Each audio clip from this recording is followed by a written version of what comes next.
All right, so you guys know what today is. It is launch day. I am ready to go. And yeah, today we have some really good news, some brand new dev responses, as once again, we take a look at the beautiful gameplay from Digital Foundry. But there's been some big concerns about one crucial feature that you will be using all the time. Well, you know what? The devs are way in here and things are already looking good for immediate future updates. But you know what? We also have a bit of a warning before you begin your adventure. You absolutely need to know this, or you might find yourself extremely frustrated and give up too easily during your time in Crimson Desert. And by the way, what is up with those divisive reviews? It seems like on one hand, you have reviewers and critics and of course YouTubers, influencers, what have you, playing the game and saying, oh my god, this is like the absolute best game in the world. And on the flip side, you have some people that are just absolutely giving up on the game and saying, hey, I'm not going to pick up the controller ever again. So we're going to talk about what is going on with the reviews and some very interesting theories around that as well. Plus, there have been some benchmark videos released and some concerns about those, and Digital Foundry actually weighs in here. So we'll talk about their reply about that one. Plus, yes, as always, I'm going over your top comments. Leave a comment down below. Could end up right here in a future video. But you know what? I say we go ahead and start out with what is going on around, yes, the inventory system. This is the big feature that is already seeing updates. So of course, you're going to be using this all the time. So it says inventory is already patched. Let's find out what's going on. So it says it's patched already. Inventory is not a problem like it was in the first 3 to 5 days of the cycle. Folks who complained about it didn't do their due diligence. Picture below, taken just now 226 inventory slots.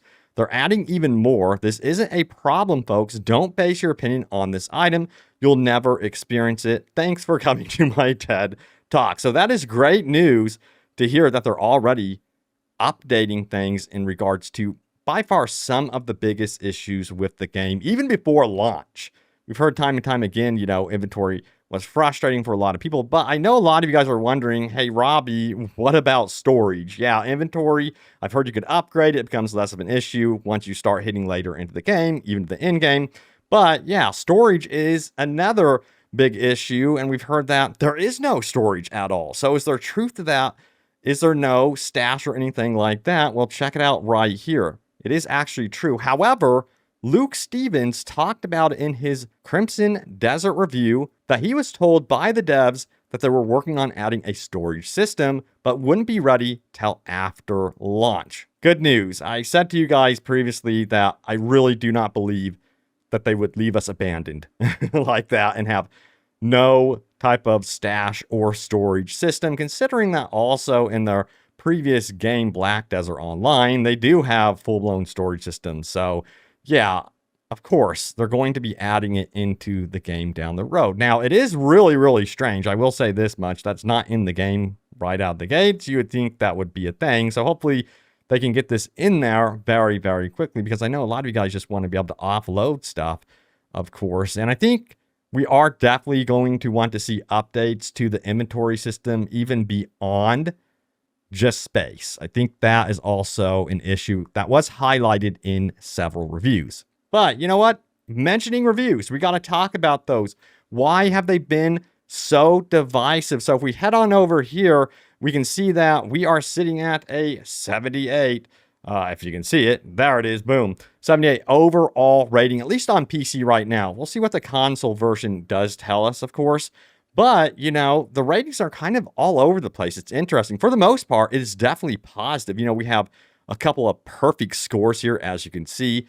And as we see direct opinions, Paul Tassi loved the game. He says this, in fact, Crimson Desert review. I played for 100 hours. That's great. I've never been bored. It's a 9.5 out of 10. Whoa. So that is great to note there. But if we keep going here, we get into some more average ratings. 7 out of 10.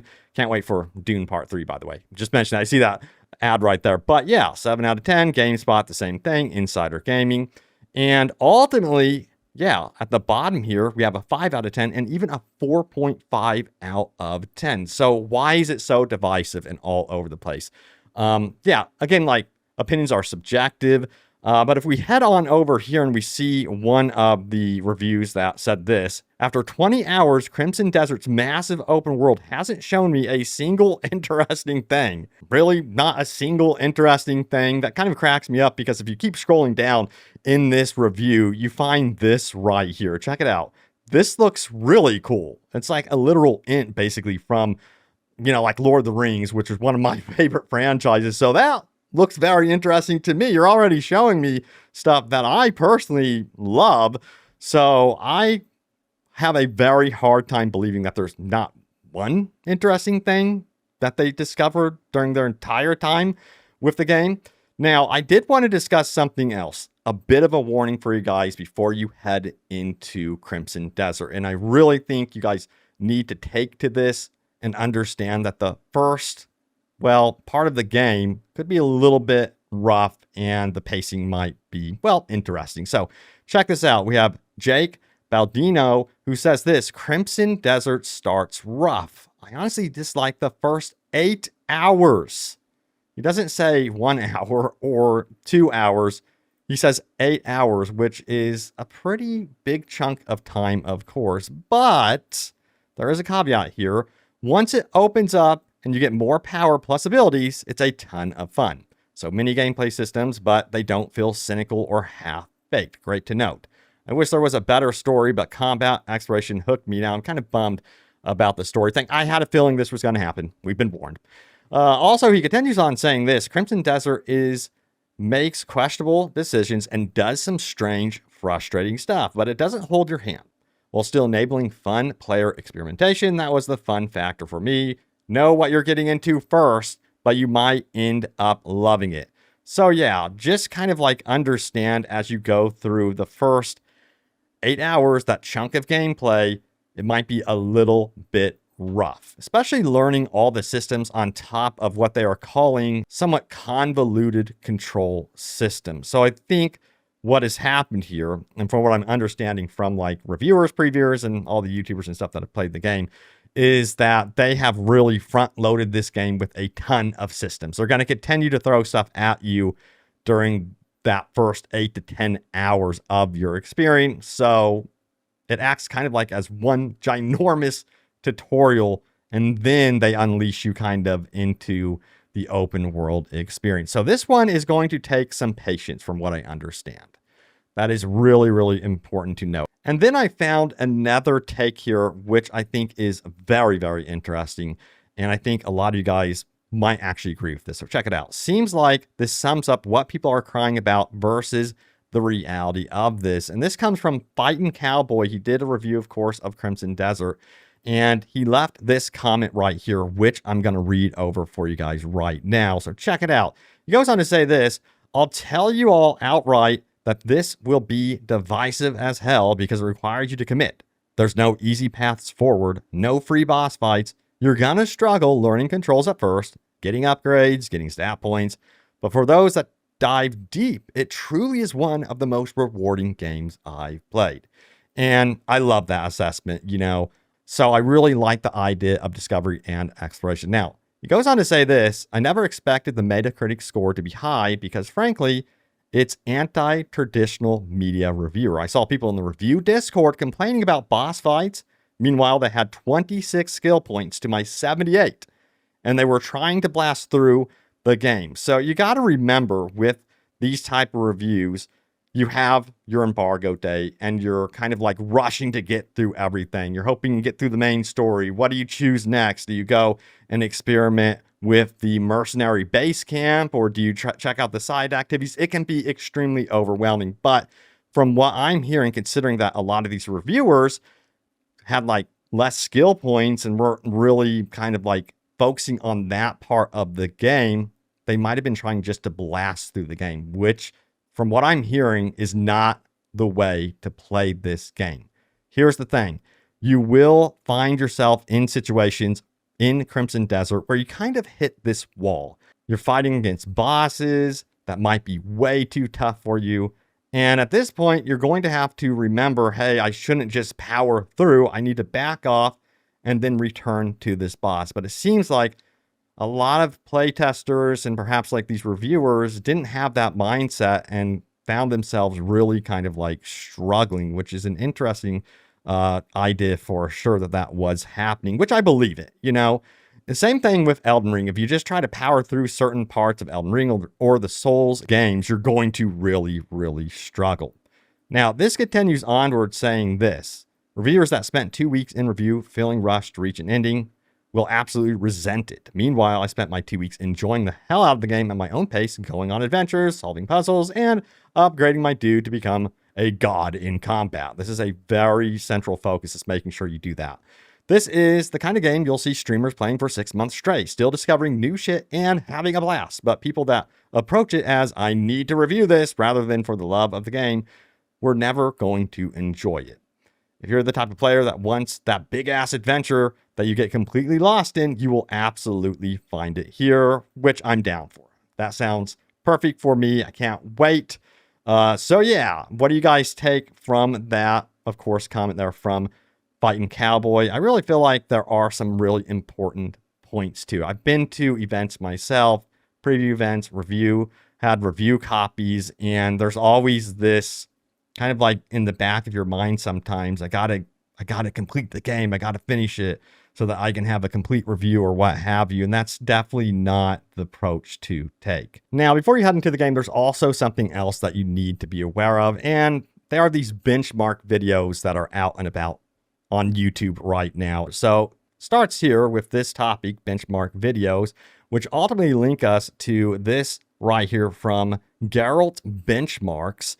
And it highlights basically the game running on many of the graphics cards, except for the 50 series. Now, some people did notice that this right here, what do you guys think? I noticed significant LOD pop-in, and this is definitely a concern. I've heard many people comment about this. You can even go on over to the Steam community and find people discussing it. I don't think people realize how bad the pop-ins are. And I go on to say this, I haven't seen any game ever with this kind of pop-in issue. The game looks beautiful, yeah, sure, but you can clearly even see it on ultra or higher settings. Shadows on foliage pop in every 2 feet, moss and grass pop in every few feet. When you move in towns, the stones keep reappearing in different spots, and so on and so forth. So this is definitely a legit concern. I completely get it. However, we do have Digital Foundry, who of course has played the game. You can see their footage right here on both the PS5 Pro and the PC. So what is going on here? So if we get into it, check it out. Here's the highlighted comment. They talk about it, Digital Foundry that is, and they say it is probably a bug because it not always appears, but just in certain scenes. Also, they say they're hopefully going to be fixing it in the launch version. So I think, cross my fingers, that we can have a sigh of relief here and not worry about it too much, because it's very inconsistent from what we're seeing here. I see gameplay where it looks like absolutely perfect or near perfection, and then there are some gameplay clips, a few out there where it does show LOD issues for sure. But I wanted to make you guys aware of this, that maybe it's going to be patched out, or patched up, I should say, for the day one patch. But I would assume, even if there are issues still present, that they would be working to patch this up and get it updated. Now, there's also some really cool gameplay clips that I wanted to talk about. Heading on over here to, of course, Craze out on Twitter.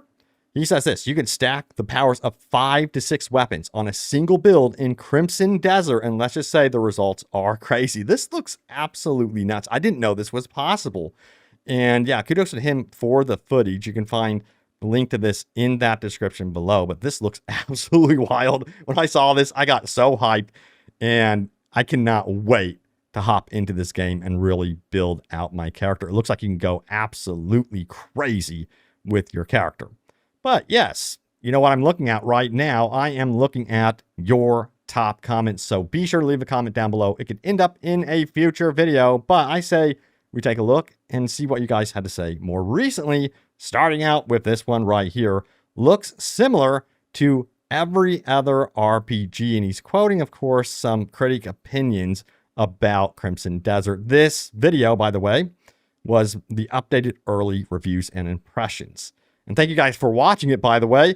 Now, he continues saying this: oh, sorry, didn't know we had to go to Dr. Seuss levels to be truly different. That's what I'm saying. I don't know what they're expecting with Crimson Desert. And this is, like, in my personal opinion, kind of like giving me a little bit of Game of Thrones realistic vibes in terms of a medieval dark fantasy. It's not going to be like super like colorful or anything like that. Although, don't get me wrong, there is color in a lot of the scenes, especially when you get to town and you get to see like the circus type area. That reminds me more than anything, The Witcher 3 in terms of the color palette, which is really, really cool. I mean, look at even like the nighttime. It looks absolutely beautiful with the color palette, but it's not overdone. You know what I mean? Now, next up, we have this one right here. Pre-ordered it, downloaded it, need to wait 1 day and 6 hours. Man, the wait is killing me right now. We're, right now it is really early in the morning for me over here trying to get a video for you guys.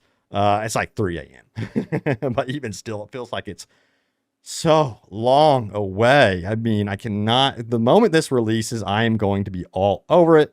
And next up, we also have this one. Check it out. Already preloaded. This 70-year-old man is ready. Yeah, I already know I'm going to still be gaming when I'm 70 years old. Hell yes. No matter what. I know that me personally, I've really taken to more of these open world, like single player narrative driven games over like super intense PvP type stuff. That's just my opinion. I really love just being able to chill in these beautiful open world games and just explore, upgrade my dude. Cannot wait to hop into this. Also, we have, I don't mind Bandit Camp Loop if the combat is fun. Yeah, and enemy variety, I do think is going to be important. I hope that it doesn't feel too much like the Ubisoft formula, to be honest with you guys, just to be completely transparent. If it feels more like one of my favorite overworld games, Ghost of Tsushima or something like that, because they had outposts everywhere, then I'm going to be thrilled. Because there were some really, really cool rewards tied to practically almost like every outpost. You're getting all sorts of cool stuff. And what do we got next? We have reviewers. The forest looked like other game forests. Me, it's a forest. What did you expect? An ocean? Yeah. Also, this one is hilarious. I'm sorry, Mr. Open World Games. You won't see me tomorrow. And I thought I sent a reply to him. That's so strange. I did send him a reply saying, I don't blame you at all. So yeah, guys, I wanted to say, enjoy the hell out of the game. I think it's going to surprise a lot of you. But again, be patient. Remember, those opening hours really do front load a lot of kind of like systems and tutorials. So I really think it's important to be mindful of that before you head into this one. But yeah, thank you guys so much for all the comments. Really, really appreciate it. Love seeing all of them right here. The forests are too foresty. These people are just looking for things to complain about. I totally agree. Who cares what IGN says? They try to rush the reviews out and you could not rush this game. Yeah, that's the thing about these reviews. Didn't IGN give it like a 6? What did IGN give it? But anyway, thank you guys so much for watching. Stay tuned here for more, and I will see you all next time. Take care.